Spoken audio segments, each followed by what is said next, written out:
रात के सिर्फ आधे घंटे बाकी थे जब असद ने अपनी राइड शेयरिंग ऐप पर आखिरी सवारी का बटन दबाया। पूरी रात गाड़ी चला चला कर वो बुरी तरह थक चुका था। अब बस घर पहुंचना चाहता था। कुछ देर पहले ही उसकी बीवी सना का फोन आया था। आवाज में शको था, गुस्सा था और थकन भी। तुम हमेशा देर से आते हो असद, बच्चे तुम्हें ढूंढते रहते हैं, क्या तुम्हें हमारी कोई परवाह नहीं? असद ने खामोशी से फोन बंद कर दिया। वो जानता था सना गलत नहीं कह रही, मगर मजबूरी भी तो थी। पैसों के बगैर जिंदगी कैसे चलती? बीप। फोन की स्क्रीन रोशन हुई।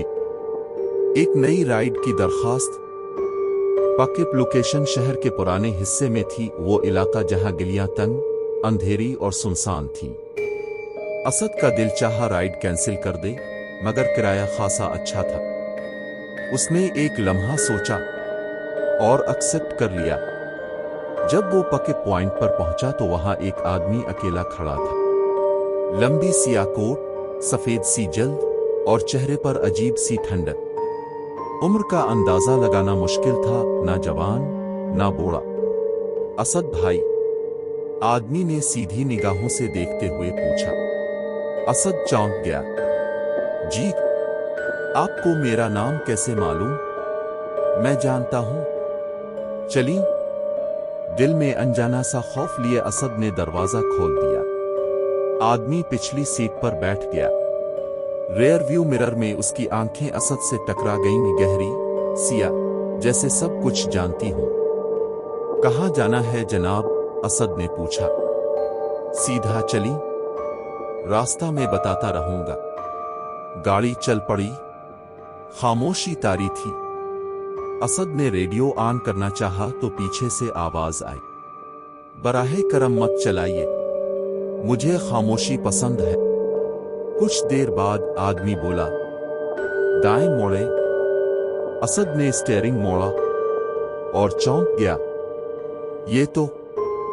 ये वही गली है जहां मैं बचपन में रहा करता था। गली नंबर 7, मकान नंबर 43। आदमी ने सुकून से कहा, आपके वालिद की साइकिल रिपेयर की दुकान थी। आप छत पर पतंग आड़ा करते थे। असद की रीढ़ की हड्डी में सनसनाहट दौड़ गई। आप कौन हैं? आपको ये सब कैसे मालूम है? आदमी खामोश रहा, बस आगे की तरफ इशारा किया। बाएं मोड़े। अब गाड़ी इस कॉलेज के सामने थी जहां असद ने तालीम हासिल की थी। वहीं उसकी मुलाकात सना से हुई थी। मैं आपको जानता हूं या नहीं? असद की आवाज कांपने लगी। मैं सब जानता हूं असद, तुम्हारी पूरी जिंदगी, हर मोड़, हर फैसला। आप आखिर हैं कौन? एक मुसाफिर, और आज मेरी आखिरी सवारी तुम्हारे साथ है। असद ने ब्रेक दबाना चाही, मगर उसके हाथ उसके काबू में न थे, जैसे कोई और गाड़ी चला रहा हो। अब वो इस मोहल्ले में थे जहां शादी के बाद असद का पहला घर था, फिर दूसरा घर, फिर वो जगह जहां उसके वालिद ने आखिरी सांस ली थी। हर जगह, हर याद, वो आदमी सब जानता था। बस कीजिए। असद चीख पड़ा, मैं घर जाना चाहता हूं। हाँ, घर। हम पहुंच ही गए हैं। गाड़ी असद के मौजूदा घर के सामने रुक गई। ऊपर कमरे की रोशनी जल रही थी। शायद सना जाग रही थी। आप मुझे यहां क्यों लाए हैं? आदमी मुस्कुराया, ठंडी, खौफनाक मुस्कुराहट। क्योंकि यहां मेरी आखिरी डिलीवरी है। वो गाड़ी से उतरा। स्ट्रीट लाइट में इसका चेहरा साफ नजर आया। असद का दिल बैठ गया। वो चेहरा, वो इसका अपना चेहरा था, बूढ़ा, थका हुआ, टूटा हुआ। मैं तुम्हारा मुस्तकबिल हूं असद, बूढ़े असद ने कहा। अगर तुम यही रास्ता चुनते रहे तो तुम यही बनोगे। नहीं, असद चीखा, तुम अंदर नहीं जाओगे? तो फिर तुम जाओ, आखिरी सवारी छोड़ दो। असद ने फोन निकाला। एक और राइड की दरख्वास्त आ रही थी। अच्छा किराया।